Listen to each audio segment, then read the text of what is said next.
Olá, galera. Falando com vocês o professor Betão, professor de Geografia do SEB Lafayette, né? Chama a atenção de vocês para a questão 51, né?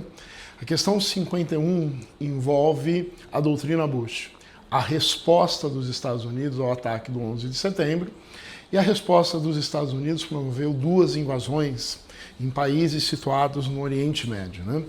A primeira invasão no Afeganistão, onde eles se mantiveram por 20 anos. A segunda invasão no Iraque, que os Estados Unidos ficaram por 18 anos. Mas as duas ocupações foram extremamente complicadas, do ponto de vista do impacto humano que provocou nesses países. A estabilidade prometida na propaganda dos Estados Unidos ela não foi alcançada nem no Afeganistão e nem no Iraque. E você teve consequências em nível mundial. Por exemplo, muito do crescimento da islamofobia, e eu chamo a atenção que no próprio texto ele diz, né? Aumentando ainda mais o preconceito em relação a muçulmanos e árabes. Depois do 11 de setembro, é notório que a islamofobia, né, associando as pessoas de religião islâmica à prática do terrorismo, cresceu nos Estados Unidos, mas cresceu muito também no continente europeu. Você teve, se os Estados Unidos sofreram um ataque, a França sofreu 15 ataques terroristas reivindicados por grupos islâmicos. E isso fez crescer muito a islamofobia. Quando você fala de uma extrema-direita, no continente europeu, por exemplo, você fala da postura associada à xenofobia, à aversão ao estrangeiro, né? Mas também à islamofobia. Nessa questão muito bem elaborada, olha o destaque da letra A, né? Provocaram novos confrontos locais e mundiais e acirraram perseguições de caráter étnico-religioso. Então, uma das consequências da ação dos Estados Unidos no Oriente Médio, né, respaldado pela doutrina Bush, foi o crescimento da islamofobia, não somente no território dos Estados Unidos, mas também no continente europeu.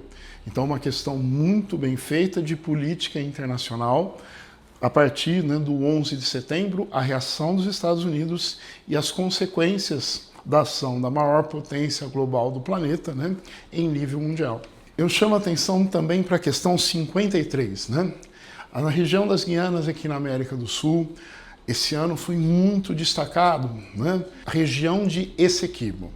Essequibo é uma região que pertence à Guiana. Presta atenção, Guiana, essa Guiana pertencia à Inglaterra, se tornou um país independente. E se você pensar em termos percentuais, né? É a economia que tem o maior crescimento no mundo nos últimos 3 anos. Evidentemente, economias menores vão ter um crescimento em porcentagem muito maior. E a mola desse crescimento é o petróleo. Petróleo que é extraído por empresas estrangeiras, e nessas empresas você destaca a presença de empresas dos Estados Unidos, né? Essequibo é uma região que pertence à Guiana, né? A antiga Guiana inglesa, mas é uma região reivindicada pela Venezuela. O fato da Venezuela reivindicar a região de Essequibo é uma questão histórica, né?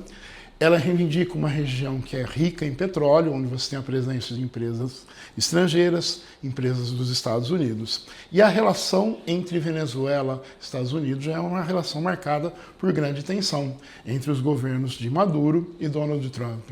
Então a questão sobre Essequibo, uma questão extremamente atual, destaca uma região da América do Sul onde um país tem um grande crescimento apoiado nessa mola propulsora, né, que é o petróleo, e embora você tenha toda a questão ambiental, o mundo consome cada vez mais petróleo. É uma área reivindicada pelo governo da Venezuela, uma questão histórica, mas pertencente à Guiana. E o fato de você ter empresas estrangeiras, e entre as empresas estrangeiras atuando no local, empresas dos Estados Unidos, né, aumenta ainda mais a tensão, quando você tem uma relação bastante conflituosa entre os governos dos Estados Unidos e Venezuela. Vamos lembrar que vários barcos venezuelanos foram atacados com o argumento de servir ao narcotráfico, e o maior porta-aviões que os Estados Unidos têm, o Gerald Ford, né, chegou até o Mar do Caribe. Então, nessa questão que envolve Essequibo, uma questão extremamente atual. E lembrando, né, que ela é a região pertence à Guiana e é reivindicada, é uma reivindicação histórica do governo venezuelano, mas a região pertence ao governo da Guiana. Portanto, nesse exercício, a alternativa correta é a letra E. Guiana, que pertenceu à Inglaterra, mas obteve, nos anos 60, a sua independência. É uma prova de um nível difícil, mas muito gostosa de fazer e que todos tenham tido um ótimo desempenho, né? Para aquele aluno que se preparou, que estudou, que tirou suas dúvidas, acredito que teve um desempenho muito bom, porque a prova de geografia ela foi muito bem organizada pela FUVEST, né?